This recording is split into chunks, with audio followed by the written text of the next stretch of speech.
২৪শে মে ২০২৬ রবিবার কলকাতার কলেজ স্ট্রিটের কাছে মহাবোধি সোসাইটি অনুষ্ঠান হলে অনুষ্ঠিত হল নবদ্বীপ রবির আলো সাহিত্য পত্রিকা পরিবার আয়োজিত পত্রিকার নবম সংখ্যা প্রকাশ, কবি সম্মেলন এবং সাংস্কৃতিক অনুষ্ঠান। প্রথমে কবিগুরু রবীন্দ্রনাথ ঠাকুর এবং কবি কাজী নজরুল ইসলামের ছবিতে মাল্যদান করা হয়।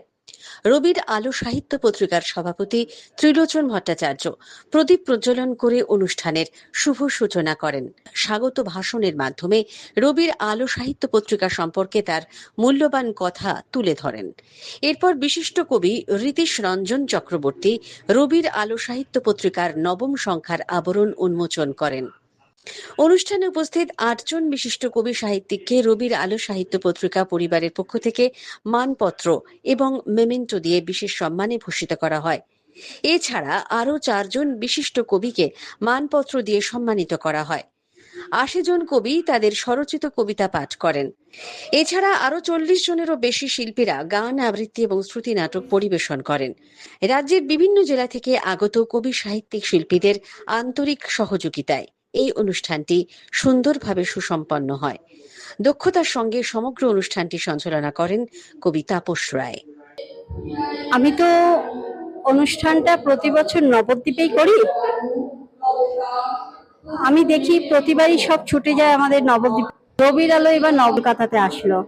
ঈশ্বর আশীর্বাদ, সবার ভালোবাসা নিয়ে অনুষ্ঠান চলছে। তো আপনারা দেখছেন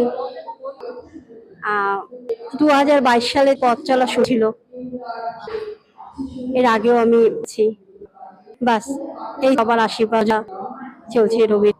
এক কথায় রবির আলো যেহেতু দেখেছি পরিবেশ সবাই খুব ভালোবাসে, ভীষণ বাসে। মানে এসে সাড়া পেয়েছি।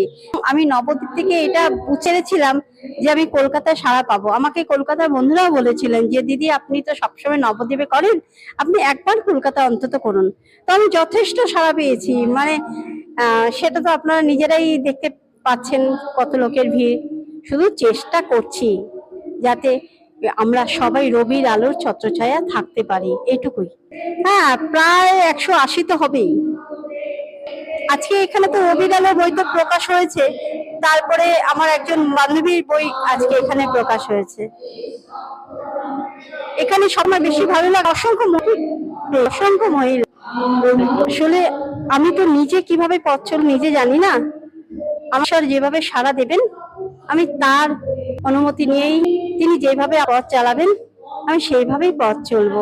অপূর্ব, প্রাণবন্ত, অগণিত মানুষ। কারণ কথা যে বুননটা কি প্রত্যেক মান অধিকার দেওয়া থেকে মোড়া দেওয়া এবং যে দেখে একটা মঞ্চের মধ্যে দাঁড় করিয়ে দেখে এগিয়ে দেওয়ার কথাটা আগামী কিন্তু বিশাল আকার থাকবে এবং একটা বিশ্বের মানুষের মনে এই যেমন বিরাট তেমনি পত্রিকা উত্তরোত্তর শ্রীবৃদ্ধি হয়। আমরা তো প্রথমেই রবির আলোতে সবাইকে আন্তরিক এবং ইচ্ছা, বড়দের প্রণাম, ছোটদের ভালোবাসা। আশা করি রবির আলোয় সপ্তম ইসেতে পদার্পণ করলো। তার আশা করছি বহু লোকের কাছে পৌঁছে গেছি, আরো পৌঁছে যাব। আগামী দিনে অনেক বড় স্বপ্ন নিয়ে আমরা নেমেছি, যেটা আমরা যেন করতে পারি, এটাই হচ্ছে আমাদের পরিকল্পনা বা প্রতিজ্ঞা। বা আমি চাই আরো সাহিত্যিক, আরো কবি বন্ধনে আসুক, আরো এগিয়ে যাক। শুধু রবির আলো বলে না, আমরা এর মতন ছোট খাটো বড় সবাই সাহিত্যিক জগতে যারাই আছে তারা যেন এই প্ল্যাটফর্মটা পায়। আমার কাছে এইটুখানি নিবেদন থাকবে, আর কিছু বলতে চাই না। নমস্কার। হ্যাঁ, আশা করি তো বহু মানুষের কাছে পেরেছি বা পারবো, এইটুখানি ভরসা রেখেছি বা রাখবো। আগামী দিনের জন্য আমরা তৈরি হচ্ছি বা হব, এটুখানি আশা আমাদের।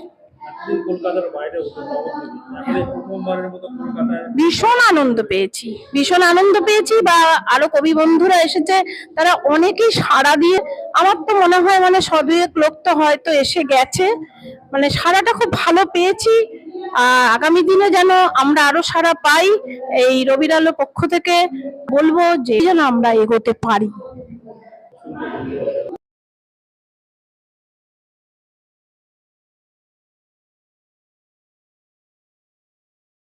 রবির আলো আমাদের ভীষণ একটা ভালো মাস। ব্যবহার ভালো। উনি আসতে পেরে আমি ভীষণ আনন্দিত। আমি সবাইকে বলতে চাই যে রোমার পাশে উনি একজন গুণী মানুষ, ওনার পাশে যারা আছেন তারা ভীষণ ভালো, তাদের গুণের তুলনা হয় না। আমার রবির আলোর এই প্রথম মঞ্চ, আমি কবিতা লিখতাম কিন্তু কোনো সময় মঞ্চে আমি আসিনি এইভাবে। তো আমি ভীষণ আনন্দিত, ভীষণ প্রকাশ করতে পারছি না, এতটাই আমি আনন্দিত ওখানে। আর আমার তো সর্বোপরি পুরো ম্যানেজমেন্ট আমার ভীষণ ভালো লেগেছে। আপনার নামটা বলবেন। নাম মীরা গুছাইত, ডেজিগনেশন দম ক্যান্টনমেন্ট। কবি।